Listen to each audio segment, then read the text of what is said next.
Hello बच्चों, आज का अपना हिस्ट्री का चैप्टर है, चौथा चैप्टर है विचारक, विश्वास और इमारतें। और ये जो चैप्टर है सांस्कृतिक विकास, विचारक, विश्वास और इमारतें, इसमें अपन क्या क्या पढ़ेंगे। इसमें हम पढ़ेंगे, इस अध्याय में हम विस्तार से जानेंगे सांची की एक झलक, पृष्ठभूमि जिसमें यज्ञ और विवाद, लौकिक सुखों से आगे महावीर स्वामी का संदेश, बुद्ध और ज्ञान की खोज, बुद्ध की शिक्षाएं, बुद्ध के अनुयायी, स्तूपों की खोज, अमरावती और सांची की नियति, मूर्तिकला, नई धार्मिक परंपराएं, क्या हम सब कुछ देख समझ सकते हैं। तो इन सब के बारे में हम विस्तार से जानेंगे। एक बार मैं आपको ये सारी चीज़ें दिखा देता हूँ। सबसे पहले हम जानेंगे 6वीं शताब्दी ईसा पूर्व से लेकर के 6वीं शताब्दी ईस्वी सन का ये जो 1200 सालों का जो एक काल है, ये एक महत्वपूर्ण, एक परिवर्तनकारी काल माना जाता है। इसके बारे में अपन जानेंगे कि इसके क्या कारण है, क्यों ऐसा हुआ है। उसके बाद ईसा की पहली शताब्दी, उसके बाद अपन जैन धर्म के बारे में जानेंगे, जैन धर्म के जो तीर्थंकर हुए हैं उनके बारे में। उसके बाद में हम यहाँ पे इनकी जो शिक्षा है, महावीर स्वामी के कुछ सिद्धांत, उनकी शिक्षाएं, उनकी शाखाएं और इनके बारे में जानेंगे। उसके बाद में फिर यहाँ पर आप देख सकते हैं हम जैन धर्म की जो अवधारणा है उसको। उसके बाद फिर हम बौद्ध धर्म में हम यहाँ पे महात्मा बुद्ध के बारे में जानेंगे, महात्मा बुद्ध की शिक्षाओं के बारे में जानेंगे। फिर उसके बाद में हम यहाँ पे इनके जो सिद्धांत हैं, है ना, महात्मा बुद्ध की शिक्षाएं, 4 आर्य सत्य, 8 अष्टांगिक मार्ग, बौद्ध संगीतियाँ, प्रथम संगीति, द्वितीय, तीसरी, चौथी 4 संगीतियाँ हुई थी, निर्वाण के बारे में। और उसके द्वारा यहाँ पे बुद्ध की शिक्षाओं के बारे में हम जानेंगे। त्रिपिटक क्या है, बौद्ध धर्म तेजी से क्यों फैल गया, इसके बारे में जानेंगे। उसके बाद हीनयान, महायान, बौद्ध धर्म और जैन धर्म में समानताएं। उसके बाद हम जानेंगे जैन धर्म और बौद्ध धर्म में अंतर। फिर ये स्तूप के बारे में। ठीक है, अब हम यहाँ पे वापस आते हैं स्तूप के बारे में। जैसा कि हमने सांची के स्तूप की बात करी थी, अमरावती के स्तूप की बात करी थी, जिसको अपन इस चैप्टर में पढ़ेंगे। तो स्तूप में हम सांची का स्तूप पढ़ेंगे। पहले सांची का स्तूप कहाँ पे है ना, इसकी विशेषताएं क्या है, इसके संरक्षण के बारे में हम जानेंगे। फिर हम जानेंगे अमरावती का स्तूप। ठीक है, ये अमरावती के स्तूप के बारे में। उसके बाद में नेक्स्ट हमारा जो टॉपिक था वो था यज्ञ और विवाद। ठीक है, तो इसके बाद हम देखेंगे यज्ञ है, इसके बारे में, फिर विवाद और चर्चा है, फिर स्तूप की संरचना, बनावट क्या होती है, इसके बारे में जानेंगे। इसके बाद में हम यहाँ पे आप देख सकते हैं अमरावती का स्तूप, का स्तूप नष्ट क्यों हुआ जबकि सांची का स्तूप अभी भी बना हुआ है, तो इन सब के बारे में जानेंगे। फिर पौराणिक हिंदू धर्म में आते हैं मंदिर आदि, इसके बारे में जानेंगे। तो इस तरीके से ये पूरा का पूरा चैप्टर है, इस बारे में हम पढ़ेंगे। तो शुरू करते हैं, एक एक करके सारी चीज़ों को अपन पढ़ते हैं। और ये कंप्लीट नोट्स अगर आप प्राप्त करना चाहते हैं तो आप हमारा ऐप डाउनलोड कर लीजिए। इस वीडियो के डिस्क्रिप्शन में लिंक दिया हुआ, उस लिंक पर क्लिक करके आप हमारा ऐप डाउनलोड करेंगे। वहाँ पर आपको ये कंप्लीट PDF नोट्स मिल जाएंगे। इसके अलावा हमारे टेलीग्राम चैनल और हमारा जो व्हाट्सएप ग्रुप है वहाँ पर भी ये नोट्स आपको मिलेंगे, तो वो भी आप ज्वाइन कर लीजिए। इस वीडियो के डिस्क्रिप्शन में उनका लिंक दिया हुआ है, हमारे नंबर दिए हुए हैं, व्हाट्सएप नंबर, टेलीग्राम नंबर सारे वहाँ पर दिए हुए हैं। तो चलिए एक एक करके शुरू करते हैं, सारी चीज़ों को अपन देख लेते हैं। और चैप्टर वाइज अपन ये पढ़ रहे हैं। इससे पहले अपन 3 चैप्टर पढ़ चुके हैं। अगर आपने वो चैप्टर नहीं देखे तो ऊपर आई बटन पे लिंक मिल जाएगा, वहां से आप ये सारे के सारे चैप्टर्स पढ़ सकते हैं। तो हमारा चौथा चैप्टर है आज विचारक, विश्वास और इमारतें। और इसमें सबसे पहले हम शुरू करते हैं 6वीं शताब्दी का काल। तो ये जो 6वीं शताब्दी का काल है, 6वीं शताब्दी का काल जो है ये एक महत्वपूर्ण काल माना जाता है। इसका कारण क्या है, तो देखिए ये जो 6वीं शताब्दी का जो काल है, 6वीं शताब्दी ईसा पूर्व से लेकर के 6वीं शताब्दी ईस्वी सन तक का जो काल है, 1200 वर्षों का जो काल है, इस कालखंड में आरंभिक भारतीय इतिहास में महत्वपूर्ण काल माना जाता है। क्योंकि इस काल में अनेक दार्शनिक विचारधाराओं का उद्गम हुआ था, जैसे बौद्ध धर्म, जैन धर्म, ब्राह्मण धर्म, है ना, कई विचारधाराएं, उसके अलावा भी और कई सारे परिवर्तन हुए थे। तो इसीलिए जो है वो इसे एक महत्वपूर्ण काल माना जाता है।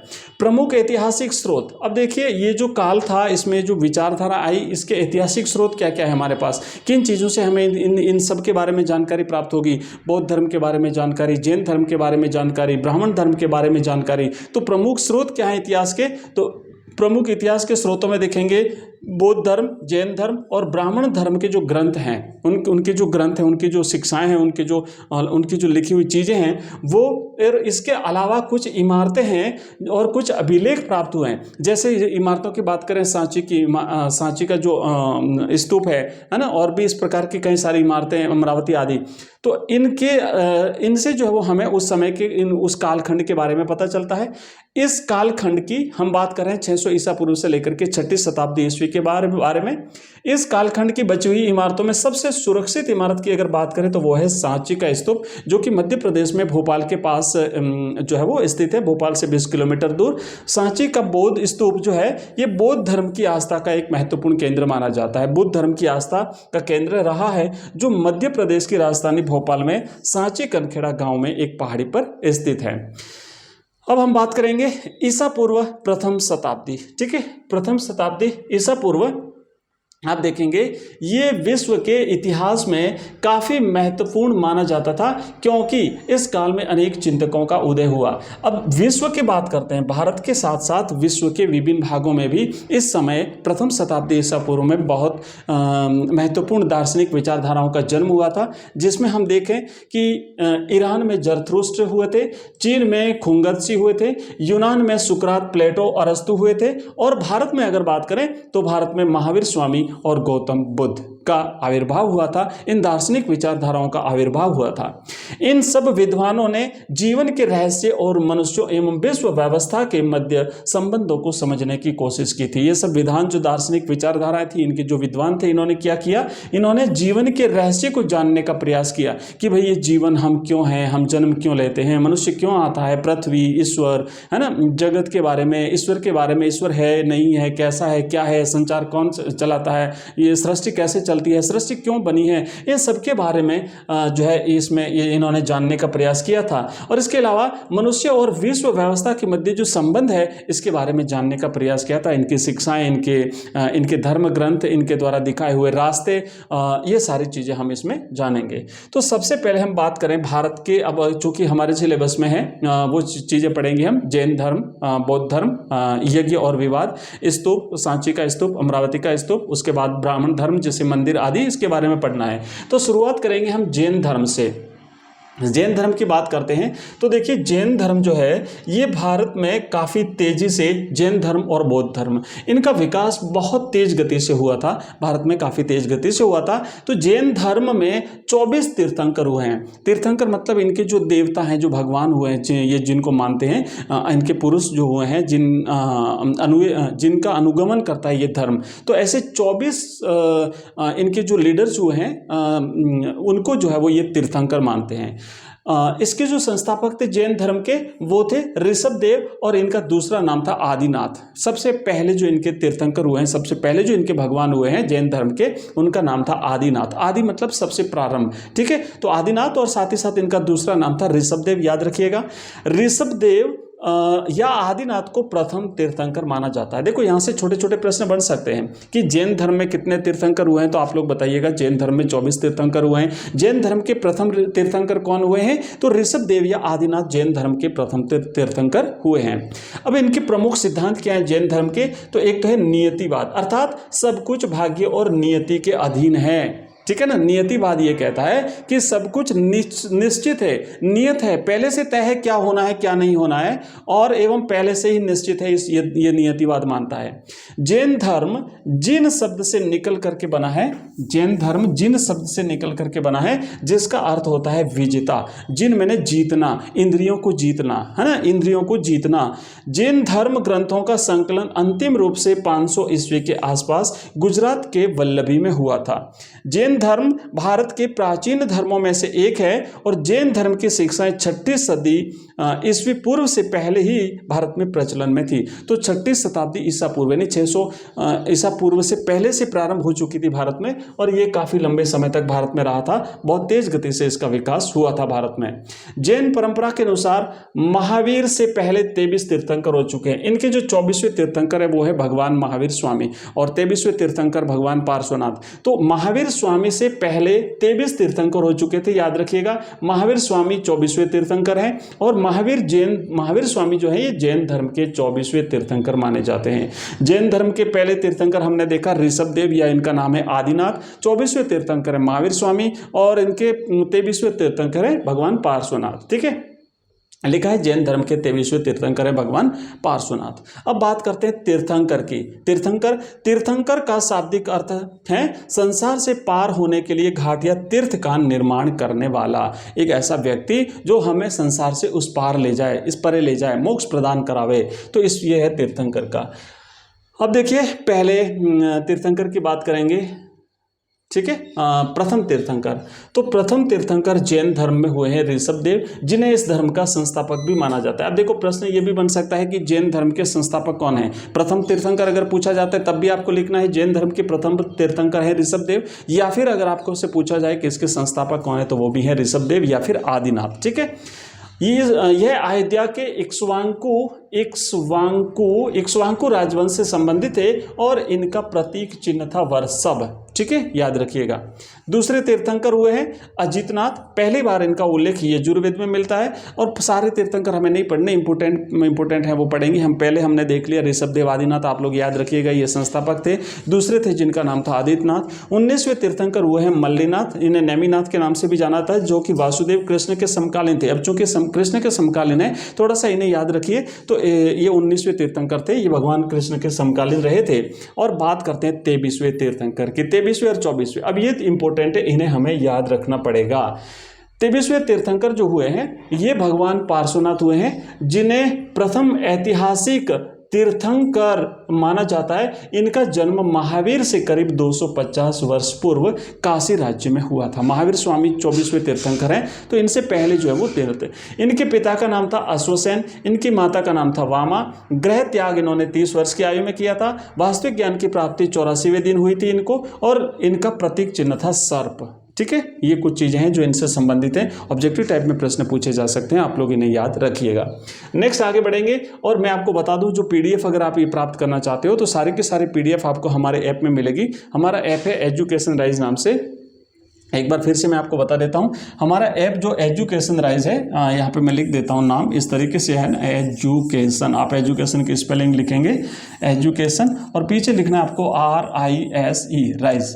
ये प्ले स्टोर पर आपको मिलेगा, आप सर्च करिए, वहाँ पे मिल जाएगा। और अगर वहाँ पे आपको नहीं ढूंढ पा रहे हो आप लोग, तो इस वीडियो के डिस्क्रिप्शन में लिंक दिया हुआ है, उस लिंक पर क्लिक करके भी आप इस ऐप को डाउनलोड कर सकते हैं, जहाँ पर आपको विभिन्न कोर्सेज मिलेंगे अलग अलग सब्जेक्ट्स के, जैसे हिस्ट्री का, पॉलिटिकल साइंस का, ज्योग्राफी का, हिंदी साहित्य, हिंदी कंपलसरी, इंग्लिश, ये सारे कोर्सेज मिलेंगे। और इन कोर्सेज में हमने चैप्टर वाइज जितने आपके, जैसे मान लो हिस्ट्री है तो हिस्ट्री के जितने भी चैप्टर्स हैं, पहले book first, book second, book third, तीनों किताबों के जो चैप्टर्स हैं फर्स्ट, सेकंड, थर्ड, फोर्थ, ऐसे उनके हमने कंप्लीट नोट्स अवेलेबल कराए हैं। उनके ऑनलाइन टेस्ट आपको वहाँ पे उस चैप्टर से रिलेटेड जो क्वेश्चंस है उनके अगर ऑनलाइन टेस्ट अगर आप देना चाहते हैं तो ऑनलाइन टेस्ट आप वहाँ पे दे सकते हैं। इसके अलावा आपको वहाँ पे पीडीएफ में आपको नोट्स मिलेंगे, वहाँ पे आपको वीडियो लेक्चर्स मिलेंगे, जो हमने पढ़ा है उसका वीडियो लेक्चर्स आपको मिलेगा वहाँ पे। आपको इसके अलावा क्वेश्चन आंसर्स मिलेंगे और आपको MCQs भी वहाँ पे मिलेंगे। ये सारी चीज़ें आपको मिलेगी।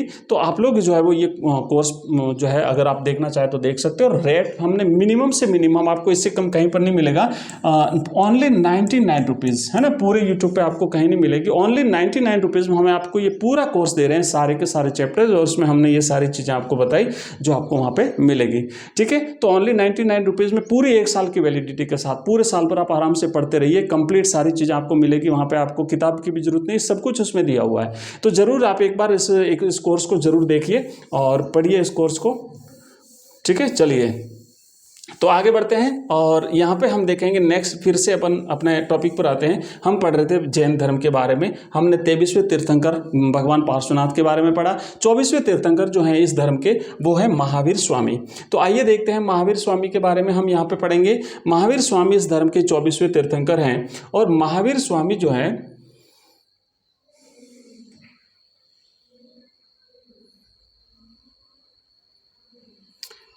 ठीक है, महावीर स्वामी ये जैन धर्म के 24वें तीर्थंकर और अंतिम तीर्थंकर माने जाते हैं। अब देखिए, पहले तीर्थंकर थे ऋषभदेव या आदिनाथ, और अगर प्रश्न बनता है कि जैन धर्म के अंतिम तीर्थंकर कौन थे तो वो है महावीर स्वामी, और ये 24वें भी है नंबर के हिसाब से अगर पूछा जाए तो। जैन धर्म का वास्तविक संस्थापक माना जाता है। देखो वैसे तो जैन धर्म का संस्थापक ऋषभदेव को माना जाता है, आदिनाथ को माना जाता है, लेकिन वास्तविक संस्थापक इन्हें माना जाता है, क्योंकि यहाँ से फिर है ना ये धर्म काफ़ी मजबूती से जो है वो उभरता है।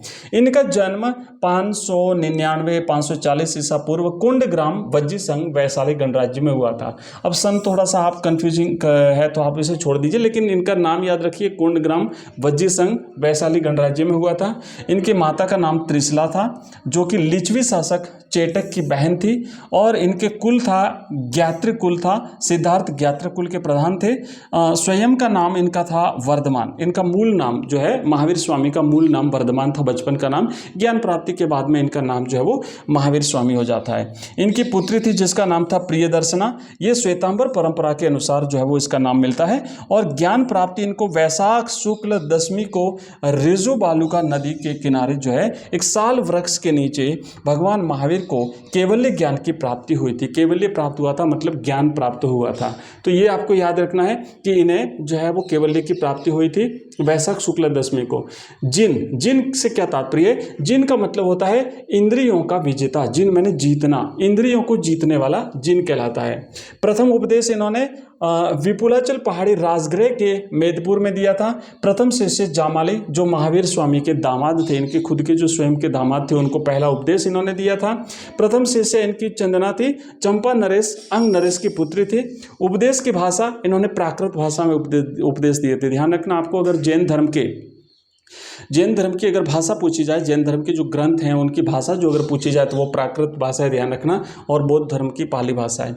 अनुयायी शासक इनके कौन कौन से उस समय के तत्कालीन जो शासक थे, कौन कौन से शासक इनके अनुयायी बन गए थे? तो इनके अनुयायियों में थे एक तो बिंबिसार, आप याद रखिएगा, बिंबिसार, अजातशत्रु, उदयन, चंद्रगुप्त मौर्य, अमोघ वंश, ये इनके शासक थे। और आपको बता दूं जो चंद्रगुप्त मौर्य थे ना, इन्होंने जब जैन धर्म की में दीक्षा ली थी, मतलब ये जैन धर्म के अनुयायी थे, ध्यान रखना, महावीर स्वामी के अनुयायी नहीं थे। ऐसा नहीं कि महावीर स्वामी के अनुयायी सारे जैन धर्म के सारे अनुयायी थे, मतलब महावीर स्वामी ने जिस धर्म की स्थापना की थी वास्तविक रूप से, और फिर ये धर्म जब आगे बढ़ा तो ये इन शासकों ने जैन धर्म को उस समय अपनाया था। चंद्रगुप्त मौर्य जो है जैन धर्म में दीक्षित हो जाते हैं और उसके बाद में जो है ये दक्षिण भारत में चले जाते हैं और वहीं पर जो है वो ये एक इनकी प्रथा होती है, एक संथारा प्रथा। तो उस संथारा प्रथा के को अपनाते हैं और उसके तहत इन्होंने अपने प्राण त्यागे थे। ठीक है, तो ये जो है वो इन शासक हुए थे। और दक्षिण के अनुयायी वंश, दक्षिण भारत में इनके जैन धर्म के अनुयायी वंश कौन कौन से थे? गंग वंश, राष्ट्रकूट वंश, कदव वंश, चालुक्य वंश, ये इनके अनुयायी हुए थे। महावीर के अन्य नाम थे वीर, अतिवीर और सन्मति। महावीर का प्रतीक चिन्ह था सिंह। अब देखिए हमने सिंह मैंने लायन, ठीक है, लायन। हमने देखा था 23वें जो तीर्थंकर थे पार्श्वनाथ, है ना, इनके जैन धर्म के 23वें तीर्थंकर पार्श्वनाथ जो थे इनके, उनका जो प्रतीक था वो था सर्प यानी सांप, है ना, स्नेक, और इनका था सिंह। 72 वर्ष की आयु में पावा बिहार में महावीर स्वामी को निर्वाण प्राप्त हुआ था। निर्वाण मैंने मोक्ष प्राप्त हुआ था। ठीक है, तो ये जो है ना हमने देखा जैन धर्म के बारे में। ठीक है, अब देखिए जैन धर्म की शाखाओं के बारे में बात करेंगे। तो जैन धर्म की 2 शाखाएं, एक है श्वेतांबर और दूसरी है दिगंबर। श्वेतांबर जो शाखा है इसमें क्या होता है कि श्वेतांबर शाखा के जो लोग होते हैं ये श्वेत वस्त्र धारण करते हैं, सफ़ेद कपड़े पहनते हैं। और दिगंबर जो शाखा है, इस शाखा के लोग वस्त्र नहीं पहनते और नग्न रहते हैं। आपने देखा होगा इनके जो साधु होते हैं ना, वो बिल्कुल भी वस्त्र नहीं पहनते, और जो श्वेतांबर परंपरा के लोग हैं वो श्वेत वस्त्र धारण करते हैं। जैन साधु और साध्वी के 5 व्रत या जैन धर्म के 5 महाव्रत कौन कौन से हैं? अगर प्रश्न यहां से बनता है कि जैन धर्म के 5 महाव्रत कौन से हैं, तो जैन धर्म के 5 महाव्रतों में सत्य, अहिंसा, अस्तेय, अपरिग्रह और ब्रह्मचर्य। ये याद रखिएगा, सत्य, अहिंसा, सत्य, अस्तेय, अपरिग्रह और ब्रह्मचर्य। ये जो है इनके 5 ये इनके 5 जो है वो सत्य है, आर्य सत्य आप कह सकते हैं। अहिंसा का मतलब होता है हत्या न करना, सत्य का मतलब होता है झूठ न बोलना, अस्तेय का मतलब होता है चोरी न करना, अपरिग्रह का मतलब होता है धन इकट्ठा न करना, मतलब आवश्यकता से ज़्यादा धन इकट्ठा न करना, संचय न करना, और उसके बाद ब्रह्मचर्य का मतलब होता है ब्रह्मचर्य का पालन करना। 23वें तीर्थंकर, यहाँ पे थोड़ी सी चीज़ों को आप ध्यान से देख लीजिएगा। 23वें तीर्थंकर जो हुए थे भगवान पार्श्वनाथ, 23वें तीर्थंकर तक ये 4 असत्य माने जाते हैं। कालांतर में मतलब बाद में महावीर स्वामी ने इसमें 5वां सिद्धांत जोड़ दिया था, ब्रह्मचर्य जो है ना, ये महावीर स्वामी ने जोड़ा था। 23वें तीर्थंकर जब तक हुए थे तब तक यही थे, 4 आर्य सत्य थे इनके, सत्य, अहिंसा, अस्तेय और अपरिग्रह। ठीक है, ये थे।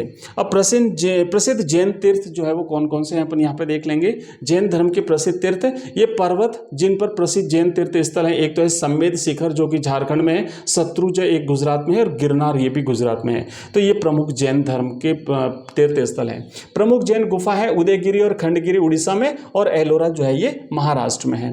प्रमुख जैन मंदिर है श्रवण बेलगोला कर्नाटक में। आपको मैंने बताया था कि जो चंद्रगुप्त मौर्य जो इस धर्म के अनुयायी हो गए थे, तो ये अपने जिनसे इन्होंने दीक्षा ली थी जैन साधु से, उनके साथ ये श्रवण बेलगोला कर्नाटक में चले गए थे और वहीं पर इन्होंने संथारा प्रथा के तहत जो है वो प्राण त्यागे थे। तो ये इनका श्रवण बेलगोला ये कर्नाटक में है। पालीताना ये गुजरात में है, रणकपुर ये राजस्थान में है, देलवाड़ा भी राजस्थान में है, माउंट आबू में है, पावा ये बिहार में है और महावीर का जैन मंदिर ये राजस्थान में है। तो ये हमने इस तरीके से यहाँ पे इन सारी चीज़ों को देखा है। आप लोग नोट करते जाइए और इसकी पीडीएफ आप हमारे टेलीग्राम चैनल से, हमारे व्हाट्सएप से या फिर हमारे ऐप से ले सकते हैं। जैन दर्शन की अवधारणाएं, तो देखो हमने ये सारी चीज़ें पढ़ी है और जैन दर्शन की अवधारणा भी हम कर लेते हैं। उसके बाद हमारा जैन धर्म कंप्लीट हो जाता है। फिर अपन पढ़ेंगे महावीर का, उसके बाद हम पढ़ेंगे भगवान बुद्ध का बौद्ध धर्म। देखिए जैन दर्शन की सबसे महत्वपूर्ण अवधारणा है संपूर्ण विश्व जो है ये प्राणवान है। संपूर्ण विश्व में क्या है भाई? प्राण है। यह माना जाता है कि पत्थर, चट्टानों और जल में भी जीवन होता है। जीवों के प्रति अहिंसा, खासकर इंसानों, जानवरों, पेड़ पौधों, कीड़े मकोड़ों को भी न मारना जैन दर्शन का प्रमुख केंद्र बिंदु है। अहिंसा जो है ना, इस धर्म का सबसे बड़ा सिद्धांत है। अहिंसा परमो धर्म ये कहते हैं। ठीक है, जैन धर्म के अहिंसा के सिद्धांत ने संपूर्ण भारतीय चिंतन परंपरा को प्रभावित किया है। जैन मान्यता के अनुसार जन्म और पुनर्जन्म का चक्र कर्म के द्वारा निर्धारित होता है। कर्म के चक्र से मुक्ति के लिए त्याग और तपस्या की जरूरत पड़ती है कि अगर आप इस जीवन से मुक्ति पाना चाहते हैं तो इनके अनुसार क्या करना पड़ेगा? त्याग करना पड़ेगा, तपस्या करनी पड़ेगी। यह संसार के त्याग से भी संभव हो पाता है। तो हमने, प्रिय विद्यार्थियों, हमने पढ़ा जैन धर्म। कैसा लगा आप मुझे कमेंट बॉक्स में कमेंट करके जरूर बताइए। और इसी तरीके के और कौन कौन से टॉपिक आप पढ़ना चाहते हैं मुझे कमेंट बॉक्स में कमेंट करके वो भी बताइए। इसके अलावा अगर दूसरे सब्जेक्ट आप पढ़ना चाहते हैं तो वो भी मुझे बताइए। हालांकि हमने सारे सब्जेक्ट्स अवेलेबल करवाए हैं आपको, पर फिर भी आप अपनी डिमांड रखिएगा, उसके हिसाब से अपन नेक्स्ट टॉपिक पढ़ेंगे। ठीक है, मिलते हैं नेक्स्ट टॉपिक पे। तब तक के लिए bye, thank you very much.